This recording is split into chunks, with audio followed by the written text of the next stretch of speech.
Chan.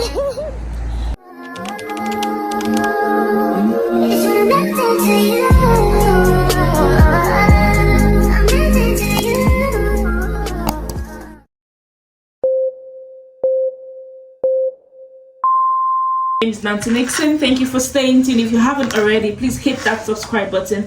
So today, basically, I'm off to apply for a Schengen visa. Unfortunately, yeah, if you live in the UK and you do not have a British passport, you still have to apply for a Schengen visa to travel to Europe. So there are about 20 Schengen countries. You can travel to France, the Netherlands, Spain, Greece, Budapest, that's Hungary, Croatia, Czech Republic, and a couple of others that are in the Schengen region, Italy also. Yeah, so today I'll just take you through the basic requirements for applying for a Schengen visa. Of course, first things first, you need your passport photograph. Very important when you're going for any visa appointment. Yeah, so you can go with 1 or 2 copies of passport photograph, and of course you need your international passport. Okay, that's valid, has at least 6 months validity, and has pages where the visa vignettes can be stuck in, and then spaces where, like, when you're in the airport, can be stamped on as well. So it's not just to go with your passport, you need to be careful of those bits.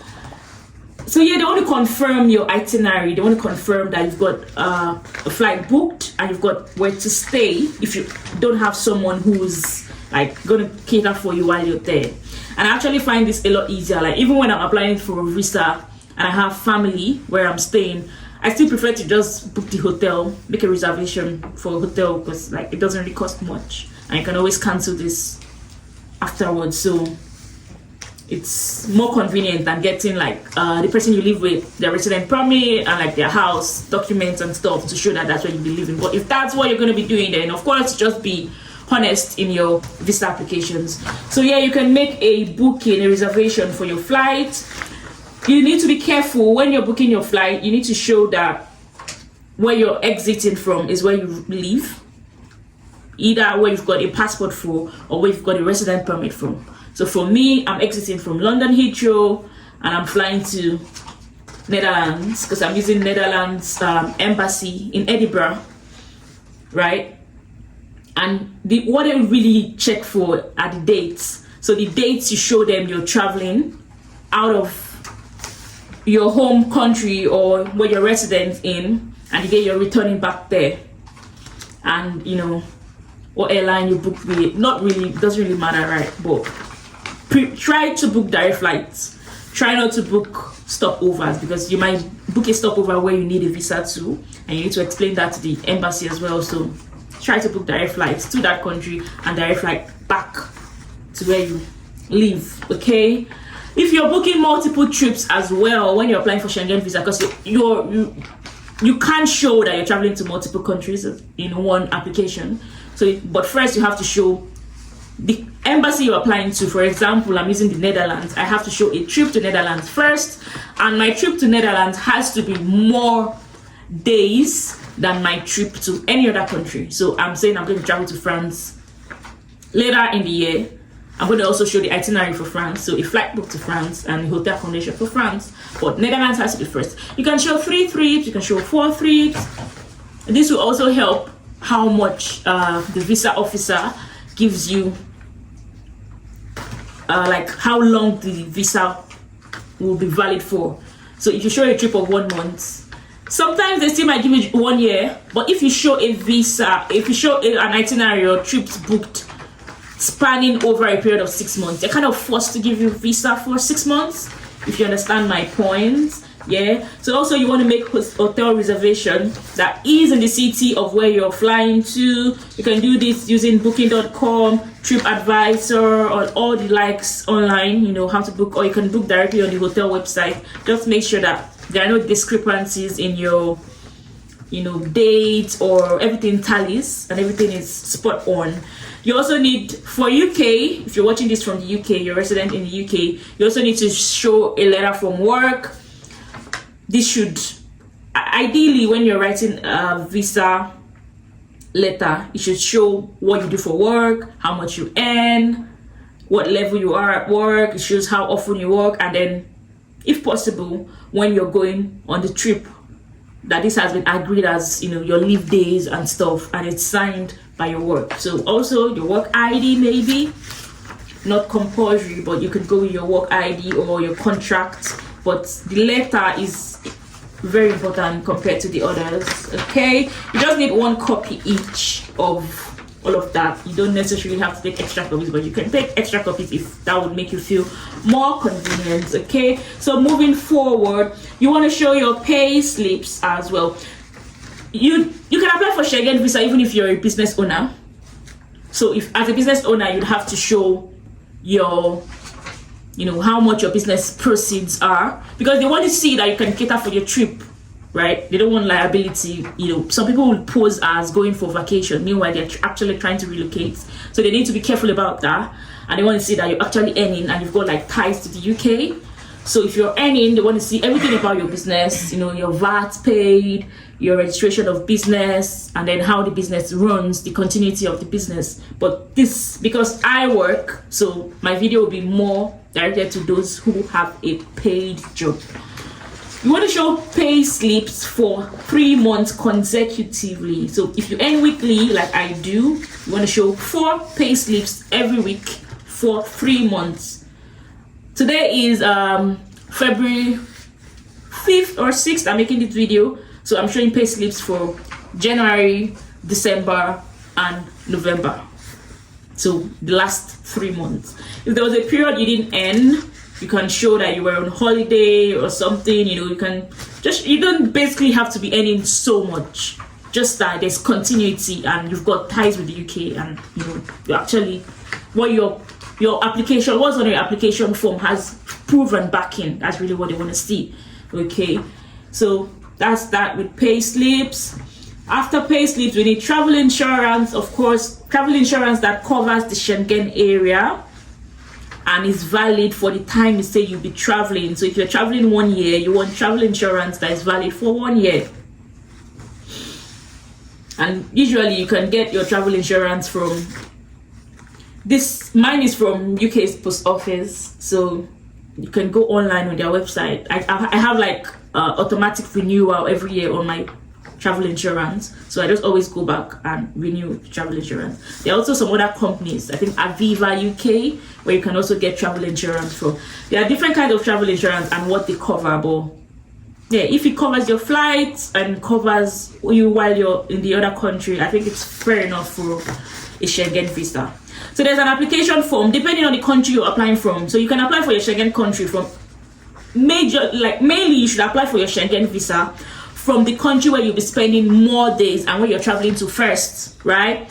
So for me, it's the Netherlands this time around. I've applied to Croatia, and I also applied to Portugal, and I got the visas on both times, yeah? So this time around, I'm using the Netherlands. So I have to go on their website, fill the application form. After filling the application form, previously it used to be just print it out and fill with pen and paper. But with Croatia, the last time I applied, about 6 months back, I had to go on the website and print and fill it in. So the application usually would just ask your name at birth if it was different, your first name, your date of birth, place of birth, like in your passport, right? What's in your passport? Your sex, your marital status. Okay, why did I put married as my marital status? Breaking transmission, guys. Why do I always do this? I always put married as my marital status. I'm not married. I think it's just like, I'm just, you know, in spirit, but yeah. Excuse me, but I need to get that changed. Married. I always do this like every time. It's crazy. I'm sorry, guys. But thank you for making me note this, because I'm going to the embassy tomorrow and I had to do this video now while I have all my documents here. And you know, why I can still remember the whole process totally. So yeah, I'm gonna get that changed. Go back and fill it in and get it changed. It asks for your travel document number, date of issue, when it's valid until, you know, where it was issued and stuff. And then you go on. It asks for your residential address, your phone number, resident permit in the UK, what you currently do, where you work for, your purpose of traveling, where you're traveling to, how many days, and where you'll be staying. And then, you know, you have to sign the form as normal, like every other form that you have to fill. Okay. Of course, you need copies of your international passport, or they definitely would get like the original for you because they want to, you know, insert the VIGNet in, but a copy as well will be good. Your resident permits, and if you've previously applied for Schengen visas, they want, you know, copies of the previous visa as well. So, and also they want to see, because when you're making these applications, we're always quick to just, oh, I got appointment in Netherlands, I'm going to go to apply in Netherlands, but we don't actually, some people don't actually do the trip, and that's not good. So like if you've gotten, like I previously got visa in Croatia, I had to ensure that I've got the stamp from Croatia before applying for my next Schengen visa, which makes sense. You know, it shows that you're trustworthy, it shows that you actually need these visas, and you know, you're keeping good records. So if you apply through one place, try to ensure that you keep, you know, you actually go ahead and do your trip, get that stamp on your passport, because these are things that they check for and they could deny you visa, you know, going forward. So this is just a printout of my hotel booking. Yeah. And then these are copies of my pay slip for 3 months, quite bulky. That's like the largest thing I've got. And then your bank statement for the last 3 months as well. So when I was printing my bank statement, because usually I've got like savings account and I've got current accounts. When I was printing my bank statement, I was like, my savings is where you can see that I can, you know, pay for this trip, or I can afford this trip, because that's what they want to see. They want to see that if you're staying in Schengen area for 10 days, you have cover of like £50 per day. So you're showing £500. Or if you're showing the price of your hotel booking and you're showing the price of your flights, and you've got money to cover of that, and you've got money to spend as a tourist, right? But if you're traveling to go see your parents, then you might not really necessarily have to show money, because like you've got where to stay, and if your flight is pre-booked, then fine. Or if you've got a credit card, then that's good. Like credit card has got fat review. But for me, like my savings account is where like you can see that I've got money to cover for the trip. But in my savings account, you're not going to see my income coming in. You're not going to see like my daily spendings, because that's going to be in my current account. So like I was kind of like caught between, is it ideal to print savings? I'm like, oh well, I think the previous times that I did, I just printed my savings account, right? I went with both, but they were like, your current account doesn't have this money, so how are you going to, you know, pay for this trip? And I was like, look at my savings, and they're like, okay, so go print this one and not this current. So I was like, okay. So I went and I printed like the details of the savings account that has the money in. And also the other tiny bit, you know, go early for your appointment, make the booking for your appointment. It's quite difficult to get a Schengen visa appointment in the UK, but you need to just keep checking. So if you're going with France, I've had friends who have gotten France appointment in the past. I've had friends who've got an appointment from Spain. So yeah, of course it's possible. You can do everything on your own. You don't necessarily need an agent. Yeah, just get your documents together, get your appointment date, and get your visa appointment, like the amount to pay for the visa itself and stuff, and you'll be all right. Like for me now, usually I go to London to get my appointment, but today I'm in Edinburgh. I'm like, why not? Let's see a new city.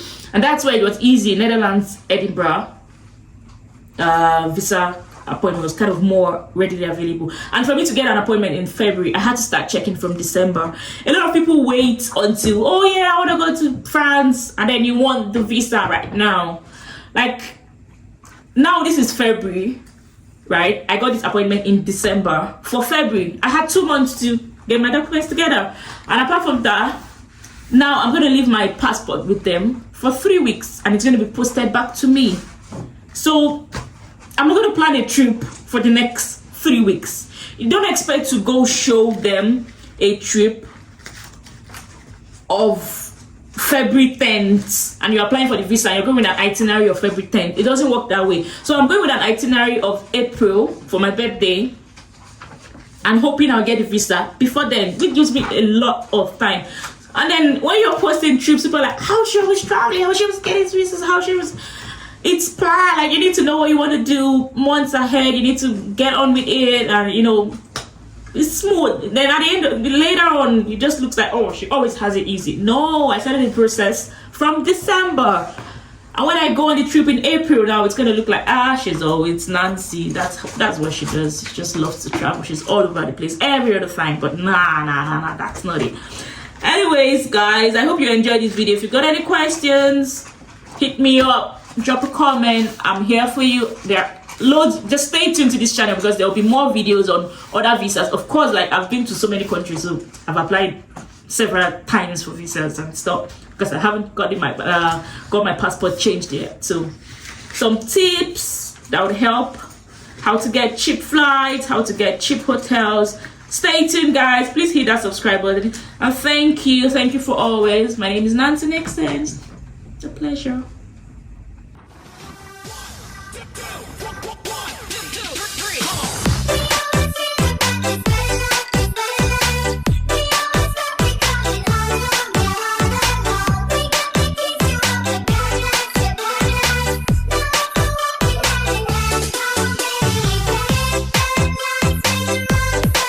To Edinburgh. Weekend in Edinburgh.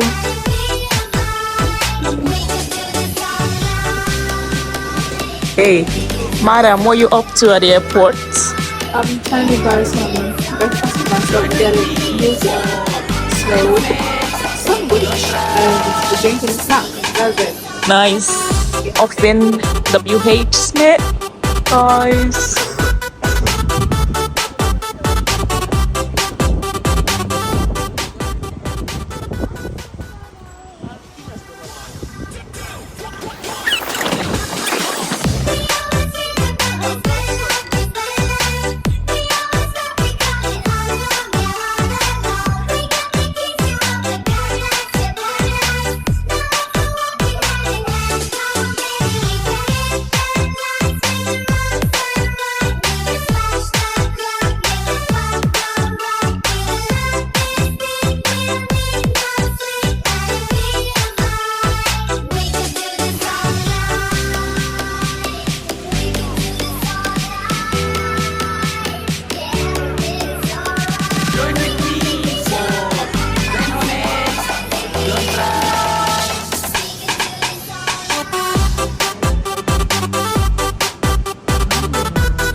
Of Edinburgh.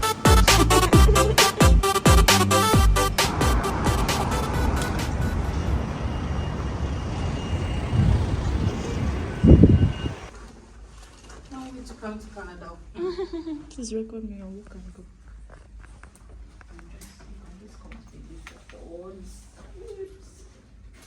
Be nice in Hampton by Hilton, guys. Angelo. Yes. Angelo. Angel. Okay. Are you Scottish? No. I'm Italian. Are you? Oh, lovely. I'm Nigerian. Come on, Nigeria. The Africans come. Yeah, we're gonna win. Yeah. We're gonna win the cup. I hope because Oba Femi Mag. Oh, Oba Femi Mag. Good selfie.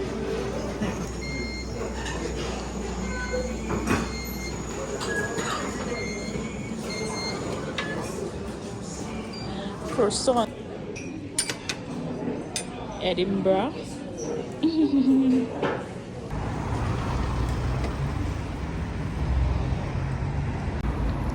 Up next, guys. Up next is the Edinburgh what? Dungeon. 2:45. Cool. So just up the road. Yeah, up the road. Up the road, yeah. This is the gift shop you've come in. Oh, okay. So just up the road, literally 2 seconds. Okay. Just on the right.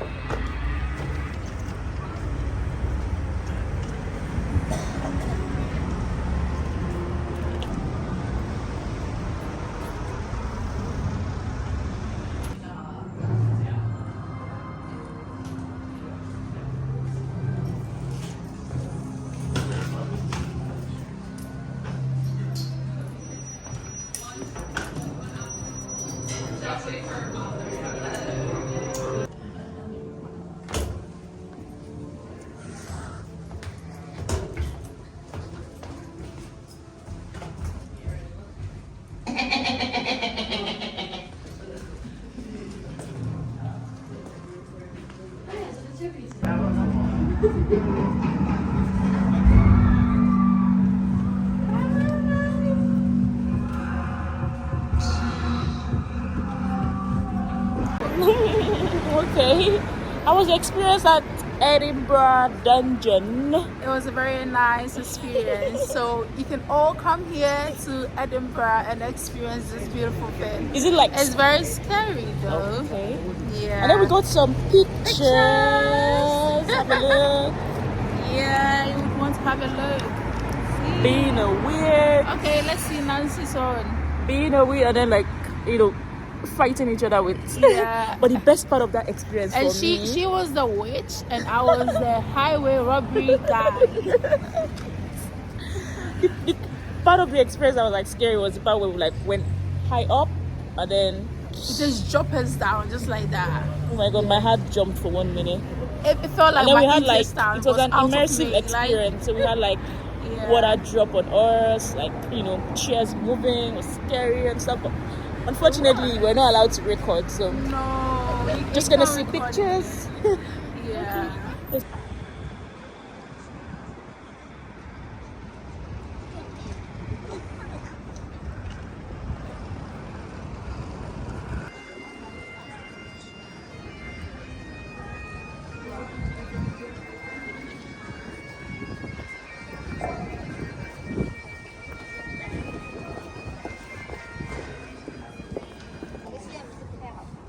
Edinburgh's castle, madam. I'm going above now.